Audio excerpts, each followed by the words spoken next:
আপনি দেখেন চরমনার পিসাব আর জামাতের আমির একসাথে মঞ্চে ওঠে, এটা কি কল্পনা করা যায়?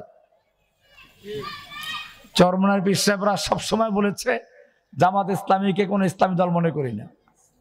আজকে জামাত ইসলাম, তারপরে খেলাফত মজলিস আমির মাহমুদুল হক সাহেব, চরমনার পিসাব সব একাত্রে কাজ করতেছেন। কাজে বুঝতে হবে যে বিশ্বের অবস্থা পরিবর্তন হচ্ছে, মুসলিমরা বুঝতে শিখেছে।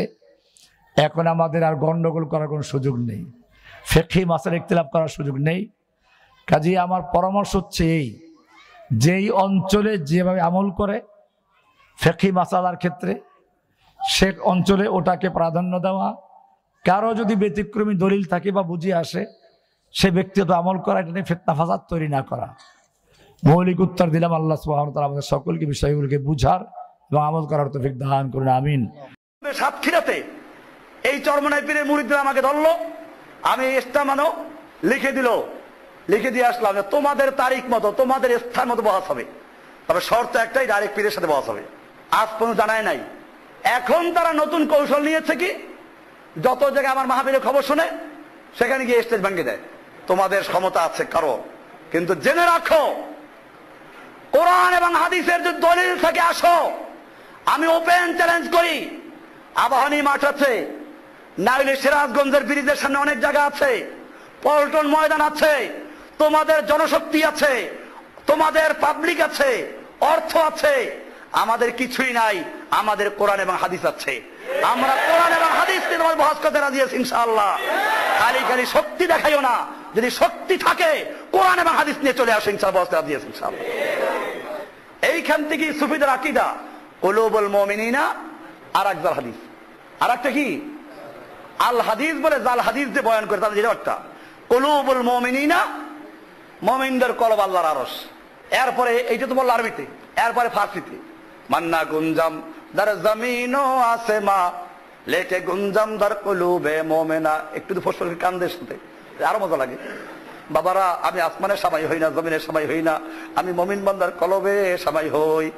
এরকম যদি সুর দিয়ে কান্দে কান্দে বলে, বিশ্বাস না করে কই যাইব মুমিনরা? জাল হাদিস, ভুয়া হাদিস। এই জন্য পীরগুলো এখন কি করে, কোন যুগে যুগে ইসলামী আন্দোলনগুলো ধ্বংস করার জন্য একদল লেবাসধারী মুখোশধারী গাদ্দার লোকেরা ইসলামী আন্দোলনকে পিছন থেকে ছুরিকাঘাত করেছে। এই চরমনাই পীর যুগে যুগে বাংলার জমিনে যতবার ওলামাকে একত্র হয়েছে, আন্দোলন করেছে, তাদের পিছন থেকে ছুরি মেরে ইসলামকে ধ্বংস করেছে। আপনারা জানেন ওনার দলের যে নাম ইসলামী শাসনতন্ত্র আন্দোলন, এটা কোনো দল ছিল না। এই দলের ইতিহাস পড়ুন। এই দল জন্ম হয়েছে আমাদের সামনে। আমি তখন মিশকাত পড়ি, জামিয়া রহমানিয়া তখন হয় নাই। লালবাগ থেকে আমরা এসে জামিয়া মোহাম্মদী হাউজিং এর মালিক হাজী সিরাজউদ্দৌলার দ্বিতীয় তলা বিল্ডিং এ যেখানে সে থাকে, ওই বিল্ডিং এর দোতলায় ওই সময়কার বড় বড় আলেম দেলোয়ার হোসেন সাইদি, শাইখুল হাদিস আল্লামা আজমির হক সাহেব, মুফতি আমিনী সাহেব, এরকম চরমনাই পীরও ছিল। এরকম ভাবে আব্দুল গাফফার সাহেব ঢাকার একজন বড় আলেম ছিলেন, মারা গেছেন। এই লোকগুলো একাত্র হয়ে চিন্তা করলো, দল না, আমরা আন্দোলন করবো ইসলামী শাসন ব্যবস্থা কায়েমের জন্য। সব দলমত ভেঙে দিয়ে একটা ব্যানারে আমরা একত্র হব, এবং সেটার জন্য একটা বড় সমাবেশ ডাকা হয়েছিল ঢাকার শাপলা চত্বরে। সেই সমাবেশের মাইকে আমি নিজে করেছি। এত বড় আশা নিয়ে যখন কাজ শুরু হলো, এবং এখানে সিদ্ধান্ত হয়েছিল এটা যেহেতু কোনো দল না, আন্দোলন, সুতরাং এটার কোনো নির্দিষ্ট আমির থাকবে না, 2 বছর পর পর আমির চেঞ্জ হবে। এরকম প্রথম আমির হলেন এদেশের আলেমদের উস্তাদ শাইখুল হাদিস আল্লামা আজমির হক সাহেব রাহিমাহুল্লাহ। এরপরে যখন চরমনাই পীর দ্বিতীয় নাম্বার এটার মালিক হয়ে গেলেন, সভাপতি নির্বাচিত হলেন, এরপরে এই যে ছিনতাই হলো, ওখান থেকে আর বের হতে পারলো না, শাসনতন্ত্র আন্দোলন চুরি হয়ে গেল। এরপরে যখন আবার নতুন করে এদেশের আলেম সমাজ নাস্তিক, মুরতাদ এবং বুলুগারদের বিরুদ্ধে ঐক্যবদ্ধভাবে মাঠে নেমেছে, উচিত ছিল তাদের নিজেদের প্রোগ্রাম বাদ দিয়ে ঐক্যবদ্ধভাবে 6 তারিখের প্রোগ্রামে একাত্র হওয়া। তারা করলো কি, সেই প্রোগ্রামের সাথে একটা রাজনৈতিক স্লোগান দিল, হ্যাঁ আমরা কিন্তু একমত আছি, কিন্তু তারা ইহুদি খ্রিস্টানদের সাথে আঘাত করে নিজেরা তাদের ছত্র ছায়ায় একটা সম্মেলন করে উধাও হয়ে চলে গেছে,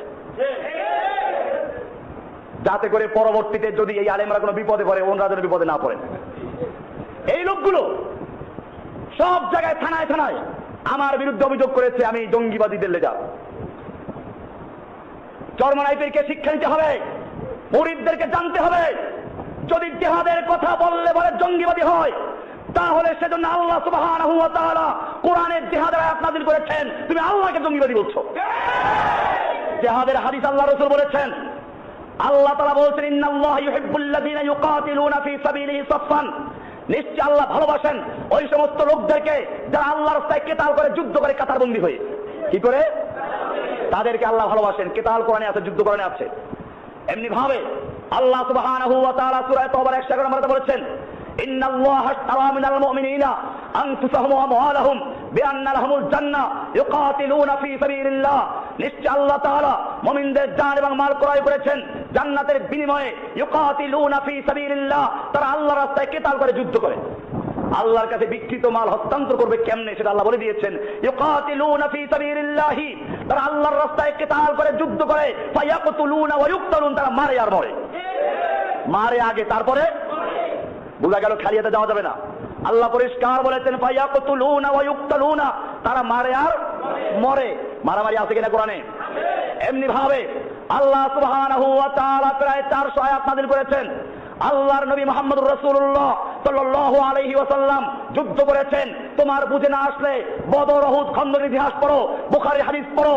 আল্লাহর নবী সাল্লাল্লাহু আলাইহি ওয়াসাল্লাম বলেছেন লাওয়াদিত্তু উক্তালা ফী সাবিলিল্লাহি সুম্মা উহিয়া সুম্মা উক্তাল সুম্মা উহিয়া সুম্মা উক্তাল, আমার মনে চায় আমি আল্লাহর রাস্তায় যুদ্ধ করি, আবার শহীদ হই, আবার যুদ্ধ করি, আবার শহীদ হই, আবার যুদ্ধ করি, আবার শহীদ হই। সুতরাং যদি কোরআনের কথা বলা, হাদিসের কথা বলা, জিহাদের কথা বলার কারণে জঙ্গিবাদী হয়, তাহলে ইনশাআল্লাহ আমি সে জঙ্গিবাদী হতে পারি, মৌলবাদী হতে পারি, কিন্তু যারা বিরুদ্ধে করে তারা আল্লাহর দুশমন, রাসূলের দুশমন।